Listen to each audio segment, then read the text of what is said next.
Hello guys, welcome to विज्ञान कट्टा. आपण होमी बाबा परीक्षा जी आपली झाली आता शनिवारी म्हणजे 26 नोव्हेंबरला जी आपली परीक्षा झाली आहे त्या 26 नोव्हेंबर 2022 रोजी झालेल्या होमी बाबा परीक्षा म्हणजे इयत्ता 6वीचा जो पेपर आहे त्या 6वीच्या पेपरचं क्वेश्चन पेपरचं अनालिसिस किंवा त्याला आपण विश्लेषण असं म्हणतो, ते विश्लेषण आपण आज करणार आहोत. म्हणजे होमी बाबा परीक्षा 2022 26 नोव्हेंबर 2022 रोजी झालेल्या 6वीच्या पेपरमध्ये कोणत्या स्वरूपाचे प्रश्न होते, त्यांची उत्तरं काय काय आहेत, कशा पद्धतीने त्या उत्तरांपर्यंत आपण गेलं पाहिजे होतं किंवा जायला पाहिजे होतं, त्या स्वरूपाचं विश्लेषण जे आहे ते आपण करणार आहोत. हे याच्या मागे दोन उद्देश आहे.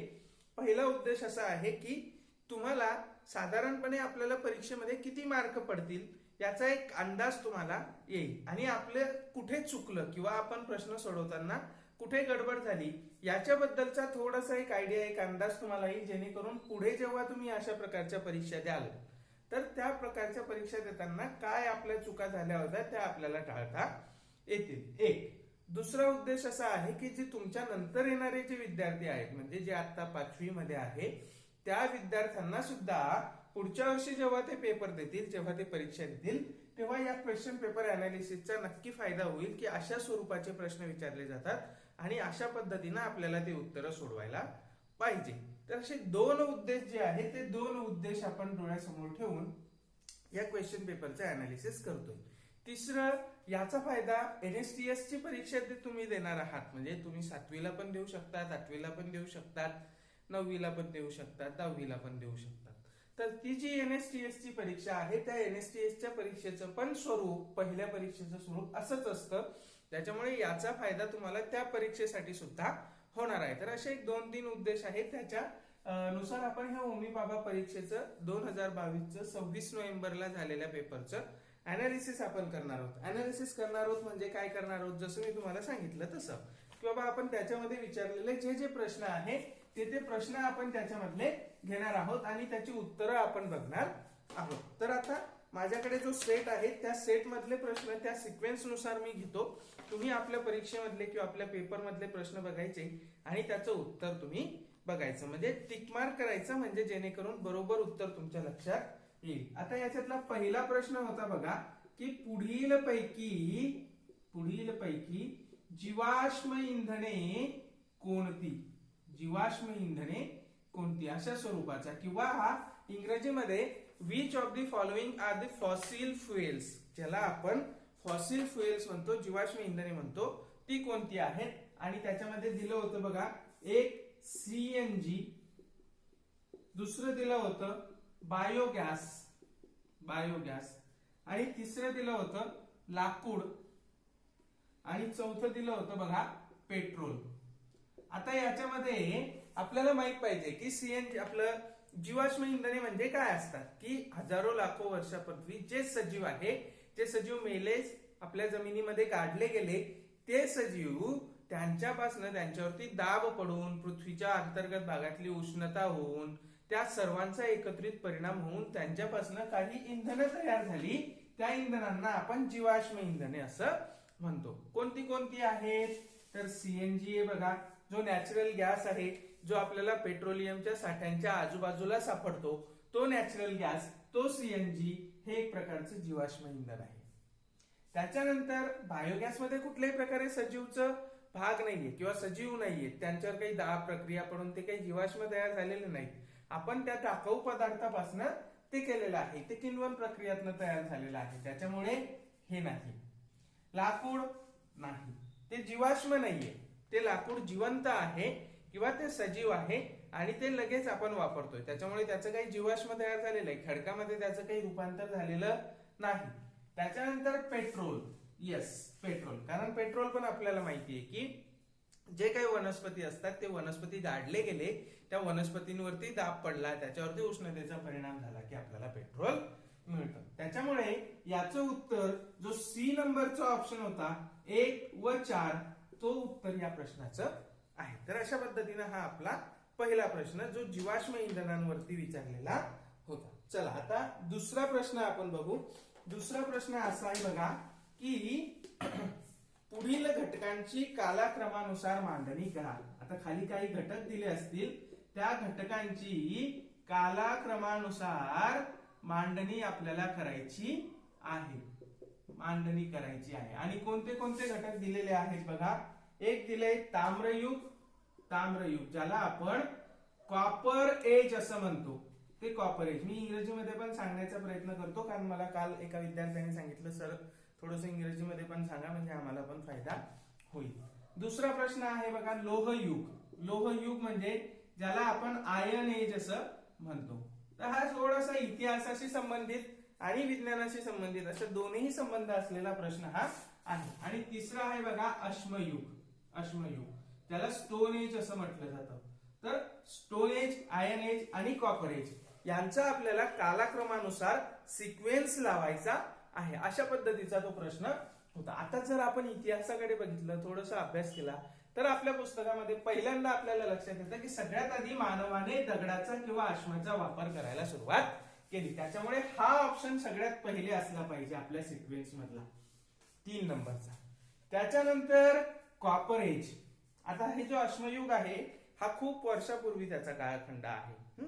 खूप आधी वर्षापासून लोकांनी ते वापरायला सुरुवात केली होती. ताम्रयुग जे आहे, कॉपर एज जे आहे ते इसवी सन पूर्व 3500 ते 2500 पर्यंत त्याचा कालखंड मानला जातो, किंवा त्याच्याही पेक्षा अजून अलीकडे थोडंसं आलं तरी चालेल. तर अशा पद्धतीचा हा ताम्रयुग, किंवा त्याच्यामध्ये आपली सिंधू संस्कृती, हडप्पा संस्कृती जी होती, दॅट हडप्पा संस्कृती, सिंधू संस्कृती, that is the part of this copper age. म्हणजे त्याच्यानंतर अश्मयुगाच्या नंतर हा दुसरा आपला असला पाहिजे ताम्रयुगाचा. आणि मग त्याच्यानंतर आयर्न एज. लोखंडाचा शोध इसवी सनाच्या 6व्या शतकामध्ये लागलेला आहे. इसवी सनाच्या 6व्या शतकामध्ये. आणि मग तिथनं लोक लोखंडाचा वापर करायला लागली, मग ते वगैरे वगैरे गोष्टी आहेत.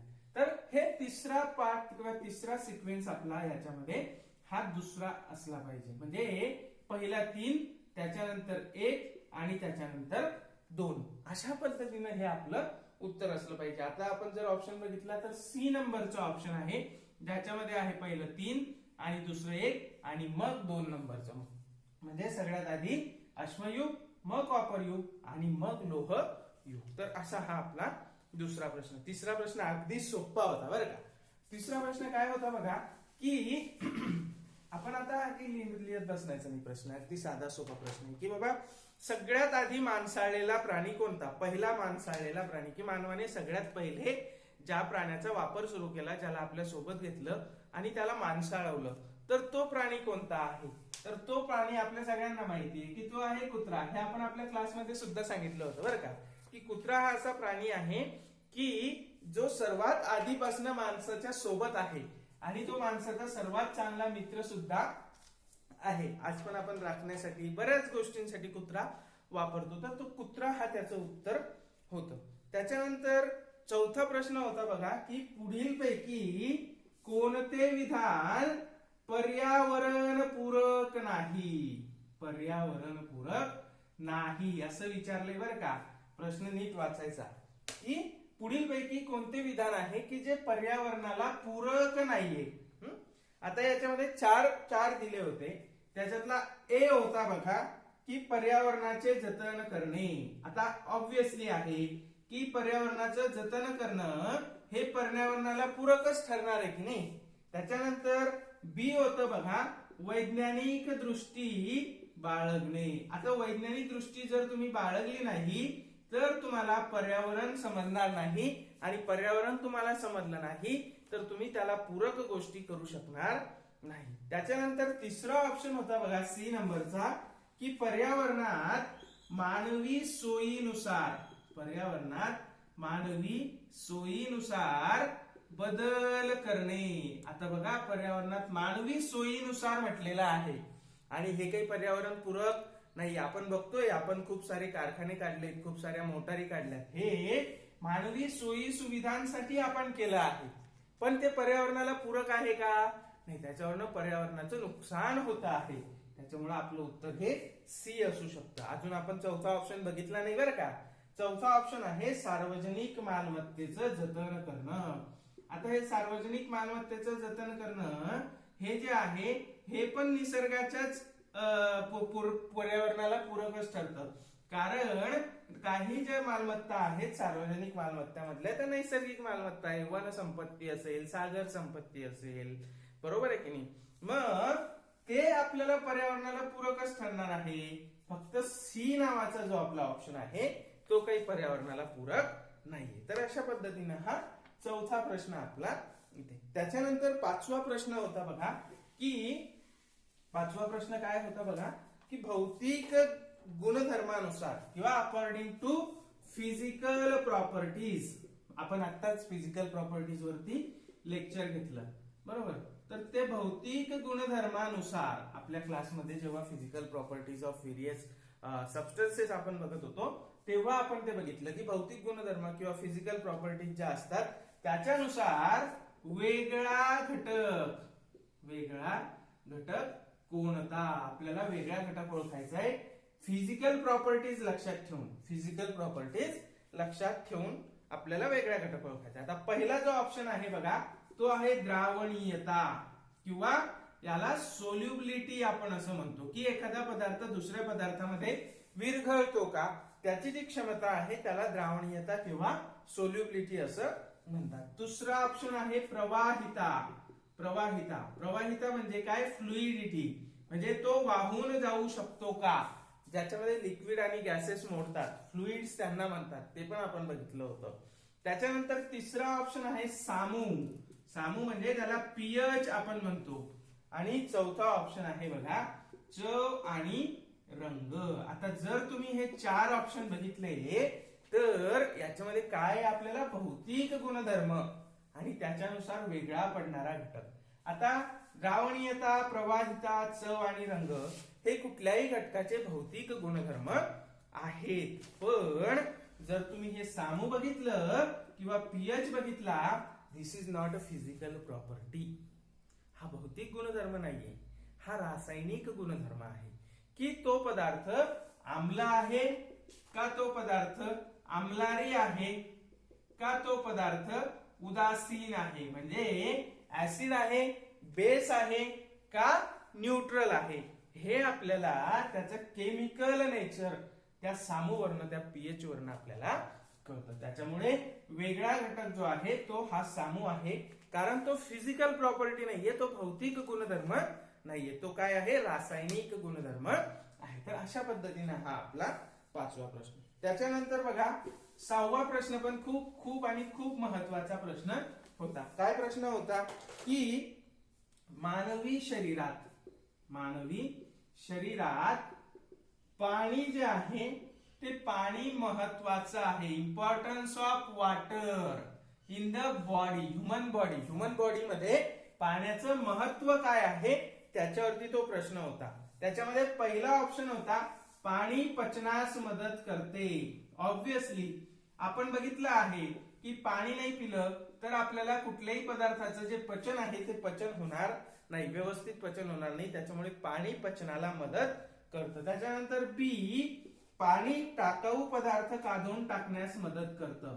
टाकाऊ पदार्थ किंवा ज्याला आपण एक्सक्रीशन असं म्हणतो ते एक्सक्रीशन करण्यासाठी मदत करतं. ऑब्विसली मदत करतं, कारण पाण्यामध्ये विरघळणारे पदार्थ त्या पाण्यामध्ये विरघळतात, सोल्युबल होतात आणि थ्रू युरिन, थ्रू स्वेट ते पदार्थ बाहेर पडतात. घामामधनं किंवा लघवी वाटे ते जे टाकाऊ पदार्थ आपल्या शरीरात तयार झालेले असतात, excreta we call it, that excreta is excreted from our body through water. Water soluble substances जे आहे, जे टाकाऊ आहे ते पदार्थ बाहेर पडतात. म्हणजे हे पण बरोबर आहे, याच्यासाठी सुद्धा पाणी आपल्या शरीरामध्ये महत्वाचं असतं. त्याच्यानंतर तिसरं सी, ते तर आपल्या सगळ्यांना माहिती आहे की पाणी हे आपल्या शरीराचं तापमान नियंत्रण करत असतं. बरोबर आहे, आपल्या शरीराचं नॉर्मल तापमान जे आहे ते 37 डिग्री सेंटीग्रेड किंवा 96.8 फॅरनहाइट ते मेंटेन करण्याचं काम हे आपलं पाणी करत असतं. त्याच्यामुळे आता पाणी पचनास पण मदत करतंय, टाकाऊ पदार्थ बाहेर टाकण्यास मदत करतंय, शरीराचं तापमान नियंत्रण करतंय. त्याच्यामुळे शेवटचा जो ऑप्शन होता वरील सर्व किंवा ऑल ऑफ दी अबोव, ते या प्रश्नाचं आपलं उत्तर होतं की मानवी शरीरात असणाऱ्या पाण्याचं महत्व हे खूप महत्वाचं आहे बरं का. त्याच्यानंतर आपला जो पुढचा प्रश्न होता तो होता बघा की हा 75 डिग्री सेंटीग्रेड 75 डिग्री सेंटीग्रेड बरोबर dash dash degree kelvin dash dash degree kelvin. आता आपल्याला माहित पाहिजे की डिग्री सेंटीग्रेड आणि डिग्री केल्विन यांच्यामध्ये नेमका काय फरक आहे किंवा काय संबंध आहे. तर तो संबंध असा आहे बघा की 0 डिग्री सेंटीग्रेड बरोबर 273 डिग्री केल्विन. मग त्याच्यामध्ये 1 डिग्री सेंटीग्रेड म्हटलं की 274 डिग्री केल्विन. अशा पद्धतीने तो संबंध आहे. तर आता आपल्याला बघायचंय 75 डिग्री सेंटीग्रेड बरोबर किती डिग्री केल्विन. मग आता हे जे 75 आहे या 75 मध्ये आपल्याला हे 273 मिळवावे लागेल.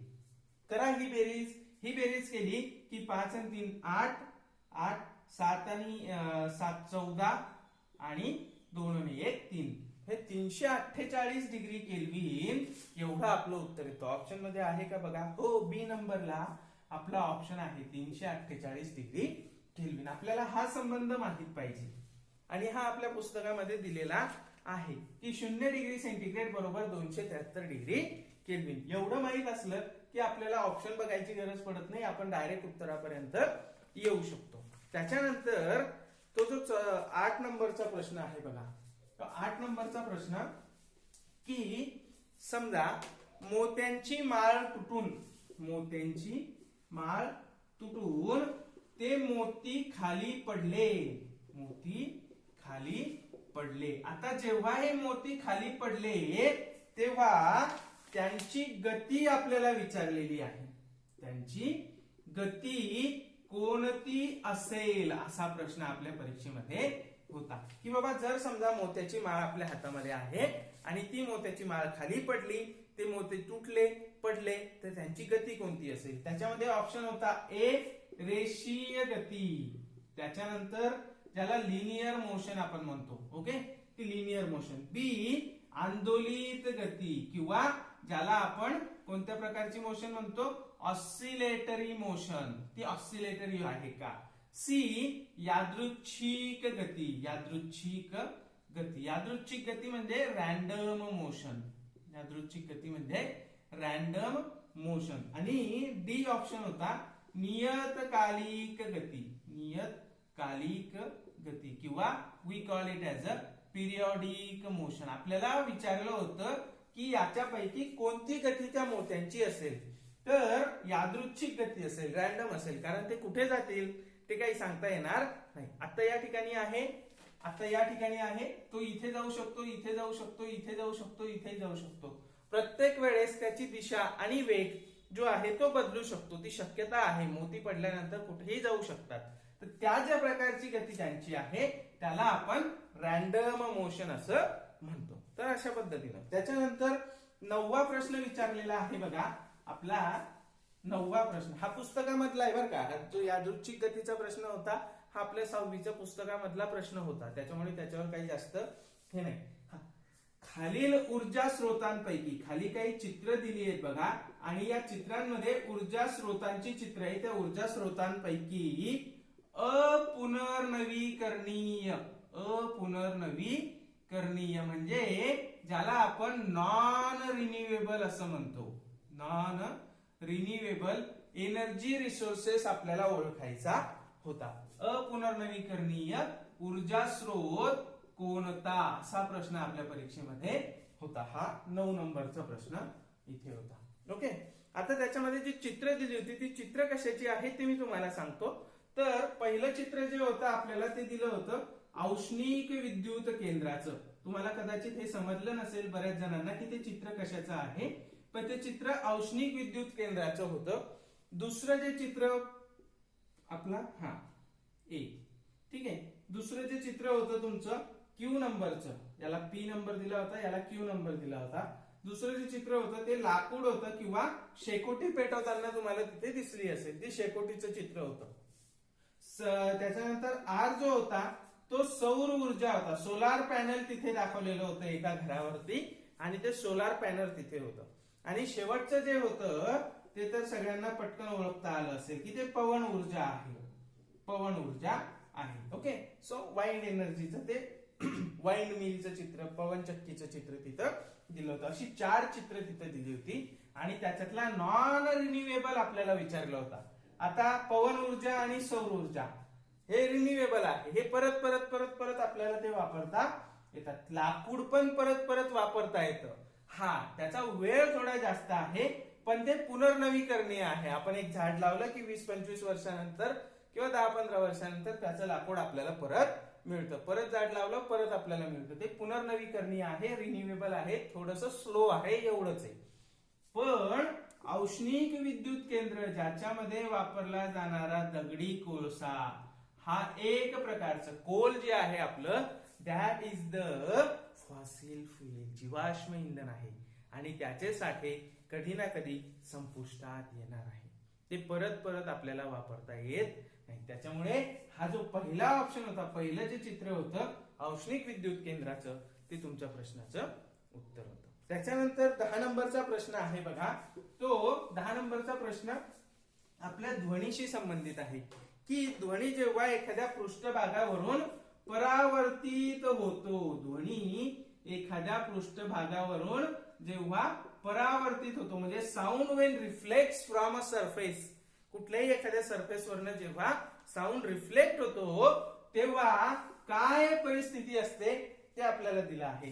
पहिलं आपल्याला दिलंय बघा, आपतन कोन हा लहान असतो परावर्तन कोनापेक्षा. आपतन कोन म्हणजे त्याला आपण इन्सिडंट अँगल असं म्हणतो.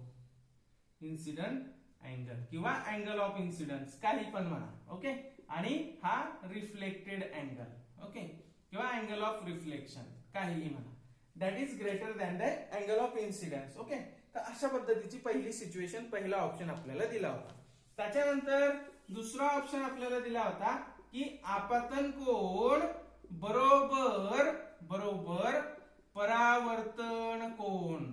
परावर्तन कोन म्हणजे ते दोन कोन जे आहे ते सारखेच असतात. म्हणजे समजा हा पृष्ठभाग आहे आणि हा आपला काय म्हणू आपण आपत्ती किरण आहे आणि हा आपला परावर्तन किरण आहे. ओके, सर हा अँगल आणि हा अँगल हे आपल्याला विचारलं होतं. ओके, हा अँगल ऑफ इन्सिडन्स आय आणि हा अँगल ऑफ रिफ्लेक्शन आर, ज्याला आपण असं म्हणू. आता सी नंबरचा ऑप्शन दिला होता बघा की आपतन कोन जो असतो, आपतन कोन किंवा अँगल ऑफ इन्सिडन्स तो 90 डिग्री असतो, असा तिसरा ऑप्शन होता. आणि चौथा ऑप्शन होता की आपतन कोन हा मोठा असतो परावर्तन कोनापेक्षा, म्हणजे angle of incidence is greater than angle of reflection. पण परावर्तनाचा किंवा रिफ्लेक्शनचा एक नियम आहे, अगदी साधा सोपा नियम आहे. काय नियम आहे की angle of incidence is equal to angle of reflection. जेव्हा सरफेस आपला पृष्ठभाग सपाट असेल तेव्हा काय आपतन कोन बरोबर परावर्तन कोन किंवा angle of incidence is equal to angle of reflection. त्याच्यामुळे हे त्याचं उत्तर असणार आहे. त्याच्यानंतर पुढचा प्रश्न आहे बघा 11 नंबरचा प्रश्न की गडद छाया केव्हा तयार होते. आता ज्यावेळेस आपलं 6वी मधलं आपलं प्रकाशाचं जे चॅप्टर आहे गडद छाया, त्याच्यामध्ये छाया निर्मिती आपल्याला विचारलेली दिलेली आहे. तर त्या छाया निर्मितीवरती हा प्रश्न आहे की गडद छाया केव्हा निर्माण होते. ओके, किंवा डॅश डॅश द्वारे निर्माण होते असा प्रश्न होता, किंवा गडद छाया डॅश डॅश द्वारे निर्माण होते. आणि त्याच्यामध्ये पहिला ऑप्शन दिला होता बघा, अपारदर्शक वस्तू. अपारदर्शक वस्तू किंवा ज्याला आपण म्हणतो, काय म्हणतो आपण या अपारदर्शक वस्तूला, किंवा ओपेक ऑब्जेक्ट.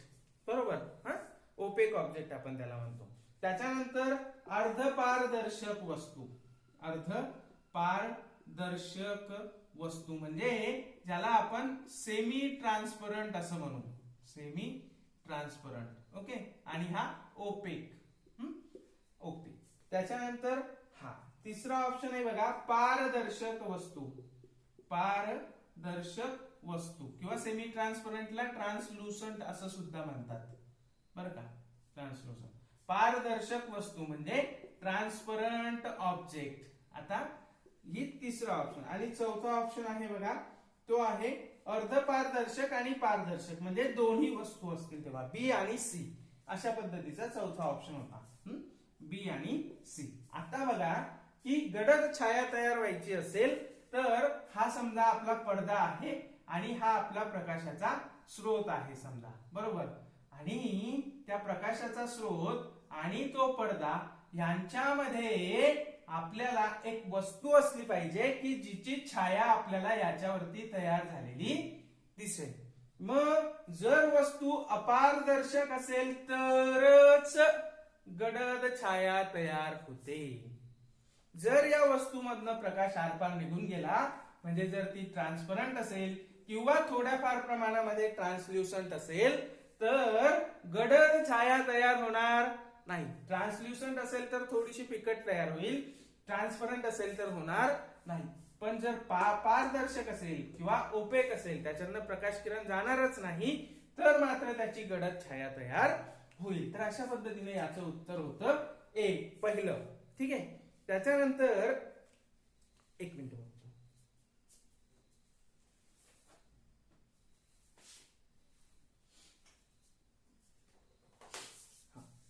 त्याच्यानंतर पुढचा जो प्रश्न आहे, पुढचा प्रश्न बघा 12 नंबरचा. 12 नंबरचा प्रश्न होता की कोणत्या हवेमध्ये, पुढील पैकी कोणत्या प्रकारच्या हवेत आपण धान्य साठवलं, कोणत्या हवेत धान्य साठवलं तर ते लवकर खराब होतं. आपल्याला प्रश्न विचारला होता की कोणत्या प्रकारच्या हवेमध्ये साठवलेलं धान्य लवकर खराब होतं. आणि ऑप्शन दिले होते बघा, ए उष्ण व कोरडे, उष्ण व कोरडे. बी थंड व कोरडे. सी उष्ण व दमट. आणि डी दिलं होतं बघा, थंड व दमट. ओके. तर आता आपल्याला माहित पाहिजे की धान्य साठवण्यासाठी आपल्या पुस्तकामध्ये दिलेलं आहे की थंड आणि कोरडं वातावरण पाहिजे, जेणेकरून तिथे कुठल्याही प्रकारे बुरशीची वाढ होणार नाही. त्याच्यामुळे त्याच्या विरुद्ध आपलं उष्ण व दमट याच्यामध्ये ते लवकर खराब होईल. उष्णता वाढली, त्याला घाम सुटेल, त्याला पाणी सुटेल आणि मग त्या पाण्यातनं तिथे पुन्हा बुरशी जास्त वाढेल. दमट असेल तर त्याच्यामध्ये आणखीनच जास्त आपल्याला मॉइश्चर असेल किंवा ह्युमिडिटी असेल आणि मग त्याचा परिणाम आणखीन बुरशीच्या वाढणीमध्ये, फंगाय ग्रोथ मध्ये होईल आणि त्याच्यामुळे ते धान्य लवकर खराब होईल. त्याच्यामुळे उष्ण व दमट हवेमध्ये जर आपण धान्य साठवलं तर ते लवकर खराब होत असतं. चला, आता पुढचा जो प्रश्न आहे बघा, तो प्रश्न ज्यूट या धाग्यांवरती होता, ज्याच्यापासून आपली सुतळी बनवली जाते. त्या ज्यूट धाग्यांवरती हा प्रश्न होता आणि त्या ज्यूट धाग्यांमध्ये खालीलपैकी कोणता गुणधर्म नसतो. प्रश्न नीट वाचायचा बरं का. खालीलपैकी कोणता गुणधर्म ज्यूट धाग्यांमध्ये नसतो असा प्रश्न होता. आणि पहिला ऑप्शन होता ए मजबूत, मजबूत. बी जैविक विघटन होणारा, जैविक विघटन होणारा, म्हणजे ज्याला आपण बायोडिग्रेडेबल असं म्हणतो. इज दॅट बायोडिग्रेडेबल असा प्रश्न होता. मजबूत, तो स्ट्रॉंग आहे का, तो विचारला होता. त्याच्यानंतर 3 टिकाऊ, टिकाऊ durable. Is that jute fibre are durable असा प्रश्न तिसरा ऑप्शन होता. आणि डी मऊपणा किंवा सॉफ्टनेस ज्याला आपण म्हणतो. ओके. आता हा जो ज्यूट फायबर आहे हा तुम्ही जर बारकाईने बघितला तर तुम्हाला त्याच्यामध्ये मजबूतपणा, हा तो बायोडिग्रेडेबल आहे बरं का, तो बायोडिग्रेडेबल आहे की त्याचं काळांतरानुसार विघटन होत जातं, जैविक घटकांद्वारे त्याचं विघटन होत जातं. काही सूक्ष्मजीव असतील ते त्याच्यावरती कार्य करतात आणि त्याचं विघटन घडवून आणू शकतात. त्याच्यामुळे ते जैविक विघटन होणारा आहे. त्याच्यानंतर तो टिकाऊ आहे का, टिकाऊ आहे, जैविक विघटन होणारा आहे. पण मऊपणा किंवा सॉफ्टनेस हा त्याचा गुणधर्म नाहीये. म्हणजे तुम्ही जर सुतळी बघितली तर त्या सुतळीचा जो धागा असतो तो काही तुमच्या हाताला मऊ लागणार नाही. अशा पद्धतीने हा प्रश्न होता ज्यूट, ज्याचं उत्तर डी होतं आपलं की तो मऊ नाहीये, तो मऊ नाहीये. चला पुढचा प्रश्न आपण बघू. आपल्याला पटकन घ्यायचे आहेत जेणेकरून जास्तीत जास्त प्रश्न आपले होतील. साधारण एक 2-3 भागामध्ये आपण हे घेण्याचा प्रयत्न करूया, कारण 100 प्रश्न आहेत की ते एकाच वेळेस शक्य होणार नाही. ओके, आता आपण 14 नंबरच्या प्रश्नावरती आहोत. या 14 नंबरचा प्रश्न होता बघा की ज्या वनस्पतीची मुळे व पाने दोन्ही खाल्ली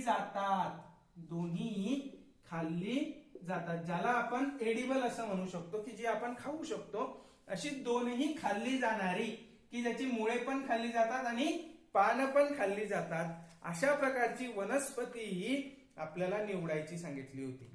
आणि त्याच्यामध्ये पहिला ऑप्शन होता बघा आपला बटाटा, दुसरा ऑप्शन होता बघा कोबी, तिसरा ऑप्शन होता बघा मुळा आणि चौथा ऑप्शन होता बघा मोहरी. आता तुम्ही याच्याकडे बघितलं तर तुम्ही पटकन एका मिनिटात सांगाल की मुळा हे त्याचं उत्तर आहे, कारण मुळा जो असतो, रॅडिश जो असतो, त्याचं जे टॅप रूट आहे ते टॅप रूट किंवा ज्याला आपण सोट मूळ असं म्हणतो, ते फुगीर झालेलं असतं, पांढऱ्या रंगाचं किंवा गुलाबी रंगाचं, ते आपण खातो. आणि त्याला वरती फुटलेली जी पानं आहे त्या पानांची सुद्धा भाजी आपण करत असतो किंवा ती पानं तशीही खाल्ली जातात. त्याच्यामुळे पानं आणि मुळं हे दोन्ही वापरणारा जो वनस्पती आहे तो आहे मुळा, ते आपण वापरतो. आता पुढचा प्रश्न होता बघा की 15 नंबरचा प्रश्न जो पहिल्याच पाठामधनं विचारला होता आपल्या, तो प्रश्न होता की खालीलपैकी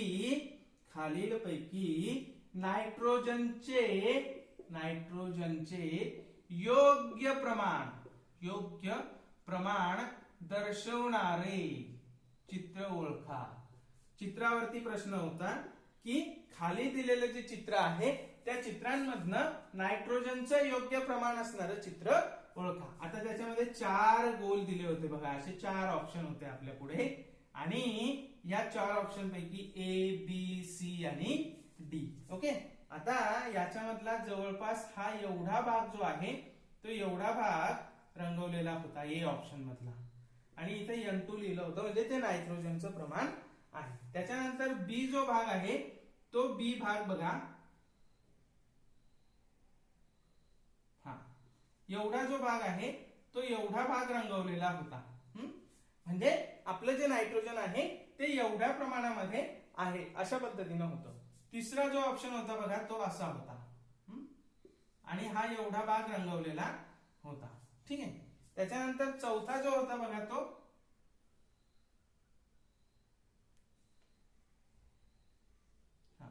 एवढा जो भाग आहे तो रंगवलेला होता. जर आपण तुम्ही बारकाईनं बघितलं तर आपलं नायट्रोजनचं प्रमाण किती टक्के आहे?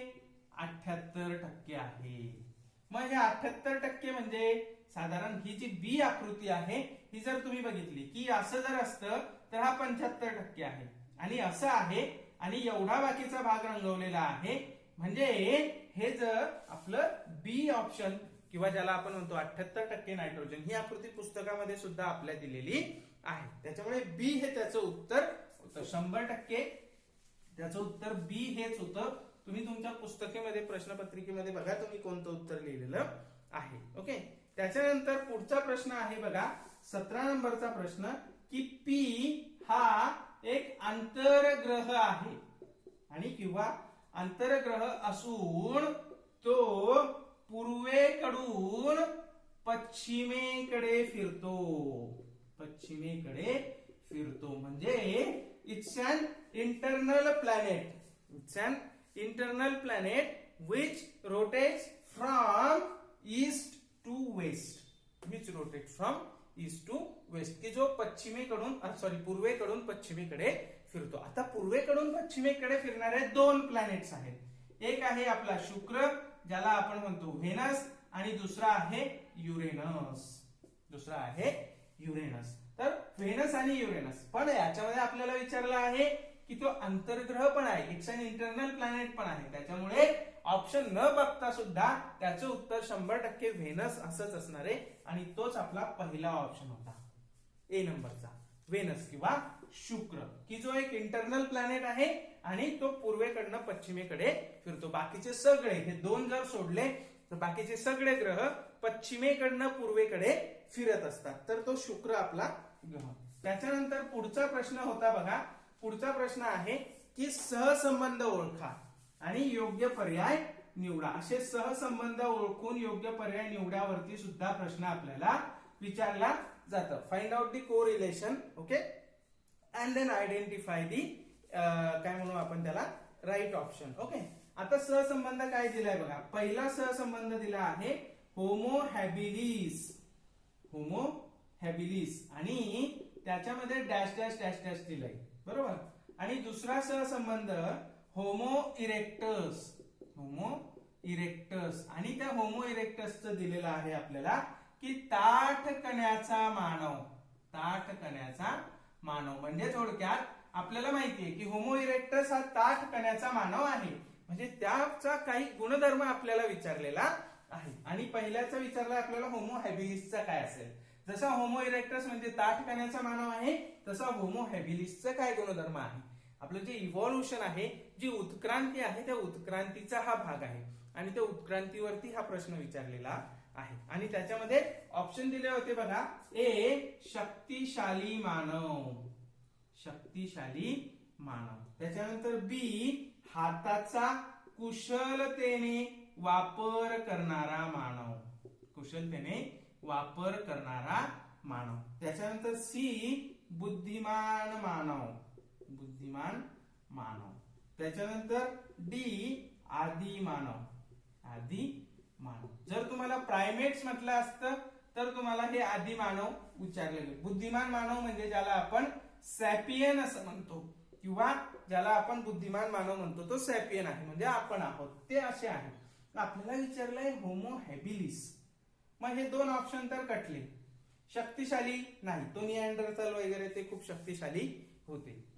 पण हॅबिलिस म्हणजे मग उरतं आपलं हाताचा कुशलतेने वापर करणारा मानव, की जो शस्त्रास्त्र बनवायला लागला त्याच्या हाताचा व्यवस्थित अंगठा जो आहे तो असा बाकीच्या बोटांच्या समोर यायला लागला आणि मग त्याला हाताचा कुशलतेने वापर करता यायला लागला. ही जी गोष्ट आहे, हा जो बदल आहे की अंगठा पहिले असा होता, मग तो असा उत्क्रांतीच्या टप्प्यामध्ये या बोटांच्या समोर यायला लागला आणि मग त्याला कुठलीही वस्तू पकडता यायला लागली, हाताची व्यवस्थित हालचाल करता यायला लागली आणि मग तो कुशलतेने त्याचा वापर करायला लागला. तर हे होमो हॅबिलिस आहे. बुद्धिमान मानव म्हणजे होमोसॅपियन जो आपण आहोत. आदी मानव म्हणजे प्रायमेट आणि शक्तिशाली मानव त्याच्यामध्ये तो निअँडरथल वगैरे मोडत असतात. तर अशा पद्धतीने हे आपल्याला सहसंबंध ओळखून त्याच्यावरती उत्क्रांतीवरती हा प्रश्न विचारला होता. चला आता पुढचा प्रश्न आपण बघू. आता पुढचा प्रश्न आहे आपला की विषुववृत्तासंबंधी, विषुववृत्त की ज्याला आपण इक्वेटर असं म्हणतो, त्या इक्वेटरशी संबंधी आपल्याला अयोग्य विधान ओळखायचं आहे. प्रश्न नीट वाचायचा बरं का. बऱ्याचदा असं विचारलं असतं की अयोग्य विधान ओळखा आणि आपण पहिलं विधान वाचतो, ते योग्य आहे समजतो आणि बरोबर करून देतो. पण तसं नाही. आपल्याला काय प्रश्न विचारला आहे की जे इक्वेटर आहे आपलं पृथ्वीचं, म्हणजे अशी आपली पृथ्वी आहे आणि तिच्या बरोबर मध्यभागातनं जाणारी जी रेषा आहे that is called as a equator किंवा त्याला आपण विषुववृत्त असं म्हणतो. मग त्या विषुववृत्तासंबंधी पहिला ऑप्शन आहे बघा की हे विषुववृत्त म्हणजे सर्वात मोठे अक्षवृत्त आहे. सर्वात मोठं अक्षवृत्त आहे. अगदी बरोबर आहे. जर तुम्ही हे असं याच्यावरती काढलं तर याच्यापेक्षा लहान येईल, याच्या खाली काढलं तर याच्यापेक्षा लहान येईल, आणखी लहान लहान होत जातं. आणि जो पोलवरचा 0 डिग्रीचा अक्षवृत्त असतो तो आपला पॉइंट असतो फक्त. तर हे वाक्य बरोबर आहे की जे आपलं इक्वेटर आहे हे सर्वात मोठं अक्षवृत्त आहे, त्यामुळे ते बरोबर आहे. आपल्याला अयोग्य विचारले बरं का. बी बी विषुववृत्तावरती नेहमी 12 तासांचा दिवस आणि 12 तासांची रात्र असते. बरोबर आहे. कारण वर्षभर जो सूर्य आहे तो वर्षभर सूर्य त्या विषुववृत्ताच्या भागावरती आपल्याला दिसून येतो आणि तिथे नेहमी 12 तासांची रात्र आणि 12 तासांचा दिवस असतो. तर हे वाक्य सुद्धा बरोबर आहे.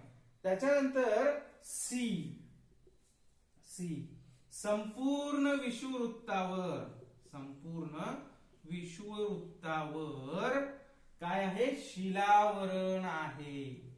शिलावरण आहे.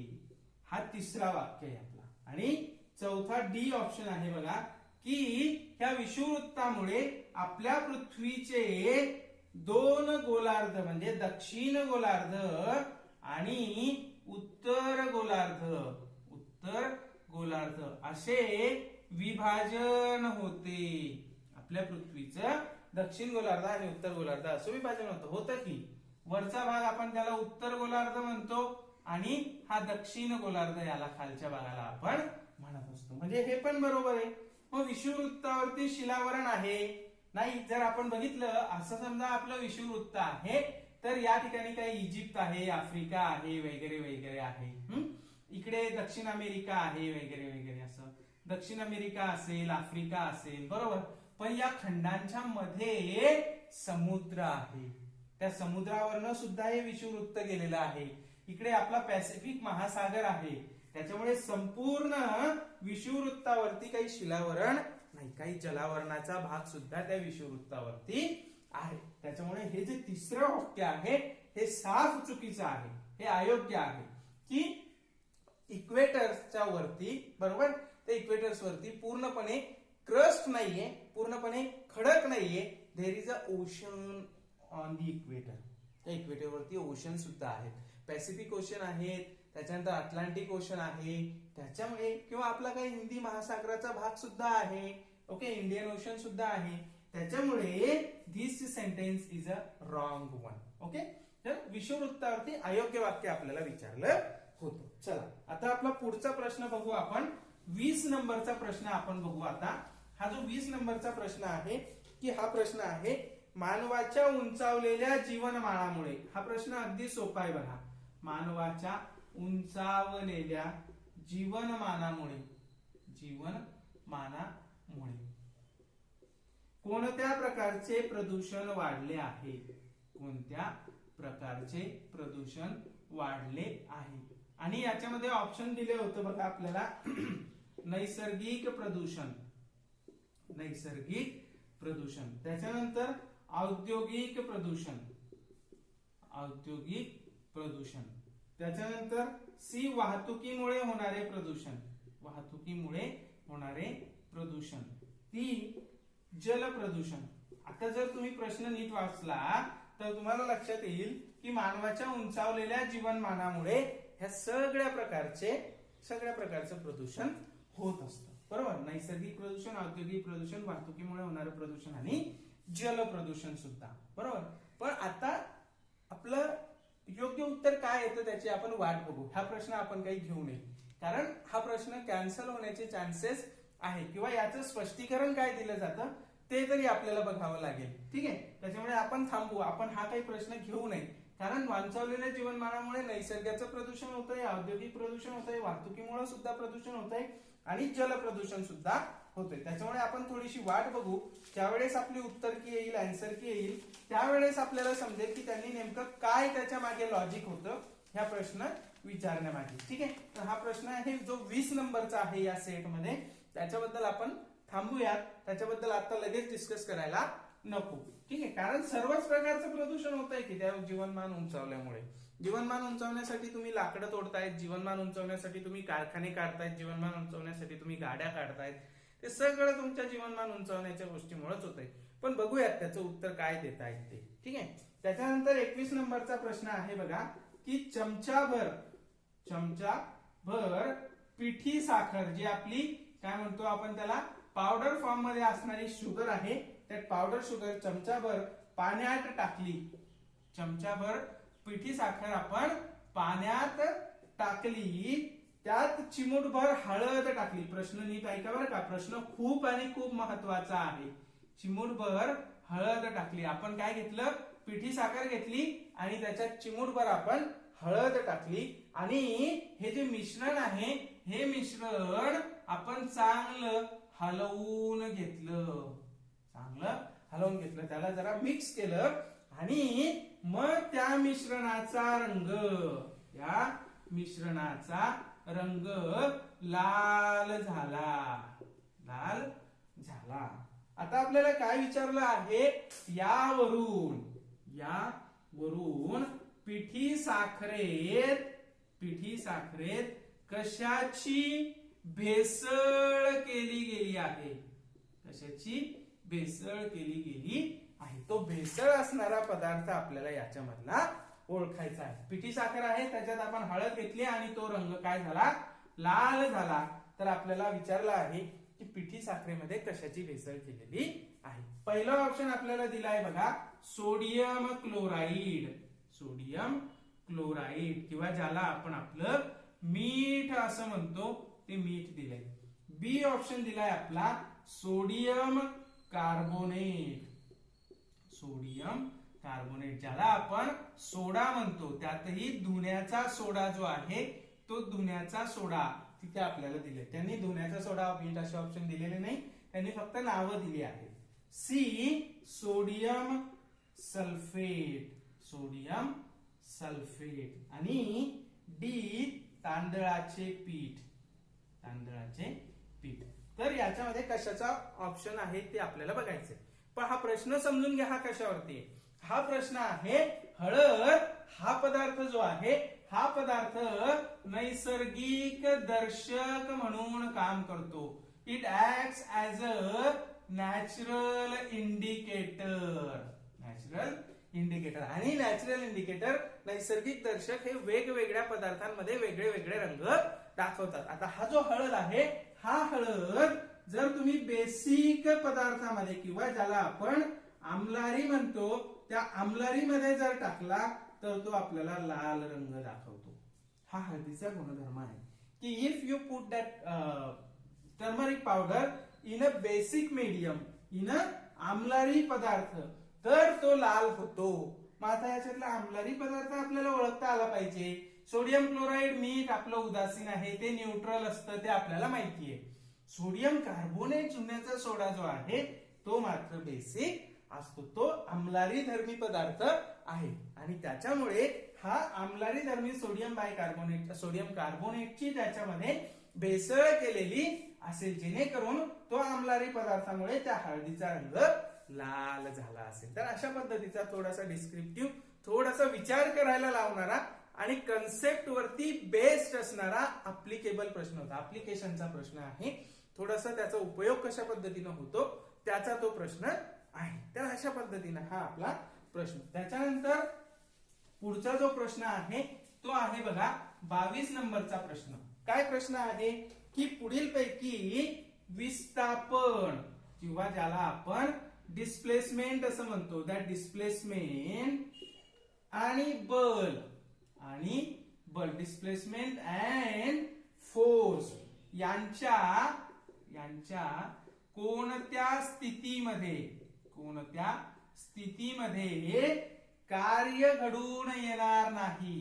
कार्य घडून येणार नाही. आता खाली काही आकृत्या दिल्या आहेत आणि त्या आकृत्यांपैकी विस्थापन आणि बल यांच्यावरनं कार्य किंवा वर्क होणार नाही. In which of the following situations work is being not done. कुठे होत नाहीये ते आपल्याला ओळखायचं आहे. आणि आता आपल्याला काय दिलंय बघा की असं हे दिलं आहे, हा इकडे आपलं बल आहे आणि इकडे आपलं विस्थापन आहे, की आपण बल इकडे लावतोय आणि विस्थापन सुद्धा इकडे होत आहे. दुसरी गोष्ट दिली आहे बघा की बल इकडे लावलेलं आहे आणि विस्थापन इकडे होत आहे. बल इकडे लावलंय आणि इकडे विस्थापन होतं. हा आपला ए ऑप्शन आहे, हा आपला बी ऑप्शन आहे, आपला सी ऑप्शन आहे बघा अशा पद्धतीने की इकडे आपण बल लावलं आहे, ठीक आहे, आणि इकडे आपलं विस्थापन होत आहे. आणि डी ऑप्शन आपला आहे बघा अशा पद्धतीने की इकडे आपण बल लावलेलं आहे आणि इकडे विस्थापन होत आहे. Okay, so this is a question from the chapter work and force. आपलं जे वर्क आणि फोर्स आहे त्या वर्क मधलं हे आहे. आणि थोडस जरा असं अवघड आहे, थोडस पुढच्या इयत्ते मधला प्रश्न आहे, मला माहित नाही तो कसा विचारला, पण विचारलेला आहे, ठीक आहे. तर ज्या वेळेस फोर्स अँड डिस्प्लेसमेंट यांच्यामध्ये 90 डिग्रीचा अँगल असतो त्यावेळेस झिरो वर्क असतं, त्यावेळेस कार्य शून्य झालेलं असतं. जेव्हा बल आणि विस्थापन हे एकमेकांना लंब असतात, दोघांमध्ये 90 अंशाचा कोन असतो. त्याच्यामुळे ऑप्शन डी हे बरोबर आहे. ज्या वेळेस जिकडे बल लावलंय तिकडेच विस्थापन होत असेल तर we call it as a positive work. तिथे कुठल्या प्रकारचं तरी वर्क होतंय, पॉझिटिव्ह वर्क होतंय, कार्य होत आहे. जेव्हा बल इकडे लावलंय आणि विस्थापन इकडे होतंय त्या ठिकाणी सुद्धा वर्क होतंय, but that is negative work. त्याला आपण ऋण कार्य असं म्हणतो. हे असं ऋण कार्य इथे होतंय आणि इथे काहीतरी अँगल आहे, त्या थिटाचा विचार करून, त्या अँगलचा विचार करून इथे काहीतरी कार्य होणारच आहे. पण ज्या वेळेस तिथे 90 डिग्रीचा कोन असतो, म्हणजे इथे cos 19 ची व्हॅल्यू 1 येते, त्यावेळेस मात्र 0 येते. त्यावेळेस मात्र तिथे होणारं जे कार्य असतं ते शून्य कार्य असतं, 0 वर असतं. तर अशा पद्धतीनं हा जो डी ऑप्शन आहे, हा डी ऑप्शन ही आकृती ह्या प्रश्नाचं आपलं उत्तर होतं. आता तिसरा जो प्रश्न आहे बघा, तिसरा प्रश्न एकदम सोपा आहे. आपलं जे मॅग्नेटिझमचं चॅप्टर आहे, मॅग्नेटिझमच्या याच्यामध्ये विचारलं. 23 नंबरचा प्रश्न आहे आपला आजचा जो आपण डिस्कस करतोय. त्याच्यामध्ये आहे रमेश आहे, मी शॉर्ट मध्ये लिहितोय. रमेश आहे, संपदा आहे, अजय आहे आणि स्मिता आहे. ओके, रमेश आहे, संपदा आहे आणि ही स्मिता आहे. बरोबर. आता यांच्याजवळ एक चुंबक पट्टी आहे, यांना एक चुंबक पट्टी मिळाली आहे आणि त्या चुंबक पट्टी बरोबर ते काहीतरी कृती करतायत, काहीतरी action they are doing with this magnet. काय म्हणू आपण त्याला, बार मॅग्नेट. ओके, त्या बार मॅग्नेट बरोबर ते काहीतरी ऍक्शन करताय, काहीतरी कृती करतायत. आपल्याला काय विचारलंय, त्यापैकी चुंबक सुरक्षित राहील, चुंबक सुरक्षित राहील याच्यासाठी कोणती कृती योग्य आहे, कोणती कृती योग्य आहे. आपल्याला विचारलंय की रमेश, संपदा, त्याच्यानंतर अजय आणि स्मिता यांच्याकडे एक बार मॅग्नेट आहे आणि ते काहीतरी कृती करतायत, तर त्याच्यापैकी ते चुंबक सुरक्षित राहिलं पाहिजे अशी कृती कोण करतंय. आता पहिला ऑप्शन आहे बघा, हा जो रमेश आहे, हा रमेश त्या चुंबक पट्टीला तापवतोय, तो त्याला तापवतोय, that is heating that bar magnet. Second जी संपदा आहे, ती संपदा त्या चुंबक पट्टीच्या दोन ध्रुवांवर नरम लोखंडाची पट्टी जी आहे, ती नरम लोखंड पट्टी त्याच्यावरती ठेवते आहे. मी संपदा आहे बरं का ते काम करणारी. सी जो अजय आहे, तो अजय या चुंबक पट्टीला ठोकतोय किंवा खाली टाकतोय, चुंबक पट्टीला उंचावरून नाही, हातोड्याने ठोकतोय, तो हातोड्याने तो ठोकतोय. बरोबर. आणि डी आपली जी स्मिता आहे, ती स्मिता काय करते आहे, तर उंचावरून खाली टाकते आहे, उंचावरून खाली टाकते आहे. अशा आपले 4 ऑप्शन आपल्याला दिले. त्यांच्याजवळ एक चुंबक पट्टी आहे, आपल्याला ते सुरक्षित राहिली पाहिजे. आपल्याला माहितीये जर चुंबक तापवलं तर त्याचं चुंबकत्व नष्ट होतं, पण चुंबक जर हातोड्याने ठोकलं तर त्याचं चुंबकत्व नष्ट होतं, उंचावरून खाली फेकलं तरी सुद्धा चुंबकत्व नष्ट होतं. पण जर आपण त्याच्या ध्रुवांवरती नरम लोखंड ठेवलं, मृदू लोहाची पट्टी ठेवली, तर मात्र ते सुरक्षित राहतं. त्याला चुंबक रक्षक असं म्हणतात. त्यात ते आपल्या बार मॅग्नेटच्या याच्यामध्ये वापरलं जातं. तर संपदा जी आहे ती योग्य कृती करती आहे, बाकीचे सगळे आडांचोट काही पण करतायत. ठीक आहे. तर अशा पद्धतीने हे 23 नंबरचा प्रश्न.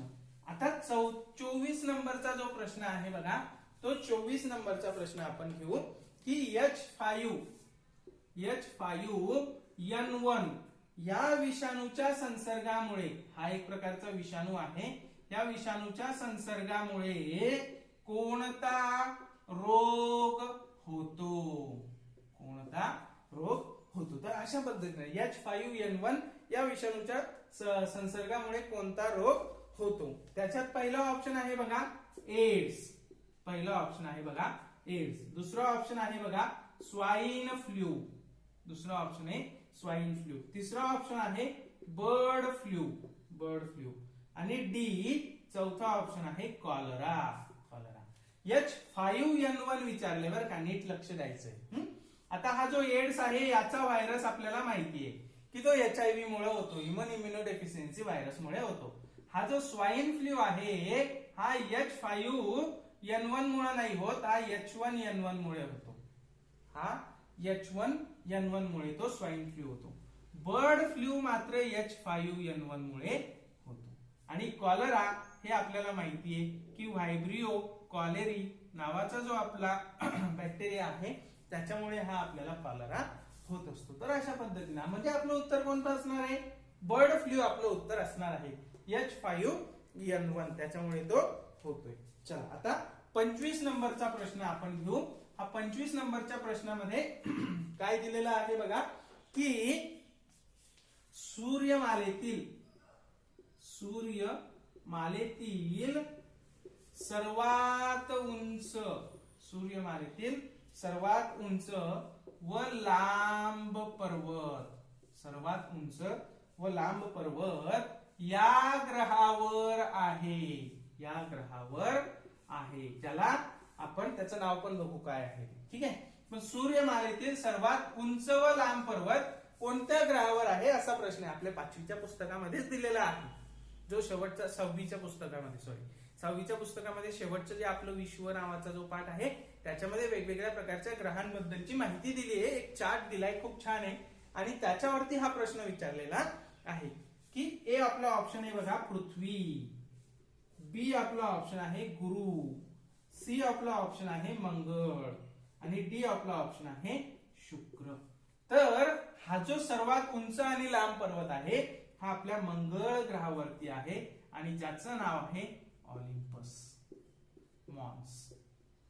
ऑलिम्पस मॉन्स नावाचा पर्वत जो मंगळ ग्रहावरती आहे तो आपल्या सूर्यमालेमधला सर्वात उंच आणि सर्वात लांब पर्वत आहे जो मंगळ ग्रहावरती आहे. तर अशा पद्धतीने हे 25 प्रश्न आपण बघितले. ओके, या 25 प्रश्नांमधनं तुम्हाला तुमचा 25 प्रश्नांपैकी साधारण किती स्कोर येतो आहे ते तुमच्या लक्षात येईल. ओके, आता बाकीचे जे प्रश्न आहेत ते आपण उद्या बघू. आज जो आपण व्हिडिओ बनवतोय त्याच्यामध्ये आपल्याला 25 प्रश्न शक्य होत आहेत. पुढच्या वेळेस पुन्हा 25 प्रश्न, पुढच्या वेळेस पुन्हा 25 प्रश्न, असे साधारण 100 प्रश्न मात्र आपण पूर्ण करणार आहोत. जर तुम्ही आपलं विज्ञान कट्टाचं जे युट्यूब चॅनल आहे त्याला सबस्क्राईब केलं नसेल तर ते आधी करून टाका. म्हणजे आणि ते जे बेल आयकॉन आहे ना त्याच्यावरती पण क्लिक करा. म्हणजे काय होईल की आपला व्हिडिओ आला पुढचा की लगेच तुम्हाला त्याचं नोटिफिकेशन येऊन जाईल. तर पटकन सबस्क्राईब करून टाका. आता आपण 6वीचं बघतोय. अशा 4 भागांमध्ये 6वीचं होईल. मला असं वाटतं एका तासामध्ये 25 प्रश्न होत आहेत. तर 4 भागांमध्ये 4 दिवस आपलं 6वीचं होईल, तसंच 4 दिवस आपलं 9वीचं पण होईल. म्हणजे तुम्हाला लक्षात येईल की प्रश्न कसे विचारले गेले आहेत, उत्तरं काय आहेत आणि किती साधारण मार्क त्याच्यावरती पडत असतात. चला